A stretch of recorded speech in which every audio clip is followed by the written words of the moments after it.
దశరథ్ మాంఝీ. బీహార్ రాష్ట్రంలో నివసించే దశరథ్ మాంఝీ అనే పేద కూలీ తన గ్రామంలో ఉన్న కొండ వల్ల అనేక ఇబ్బందులు ఎదుర్కొన్నాడు. ఒకరోజు అతని భార్య ఆసుపత్రికి తీసుకెళ్లే మార్గం లేక ఆ కొండ దాటి వెళ్లే ప్రయత్నంలో చనిపోవడం అతనిని బాగా కలచివేసింది.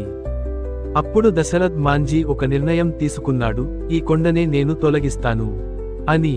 అప్పటి నుండి కేవలం ఒక గొడ్డలి, కంసాలితో ఒక్కరే 22 ఏళ్లు కష్టపడి పనిచేసి 110 మీటర్ల పొడవైన 9 మీటర్ల వెడల్పుతో 7.5 మీటర్ల లోతుతో ఒక మార్గాన్ని కొండ మధ్యలో తవ్వాడు.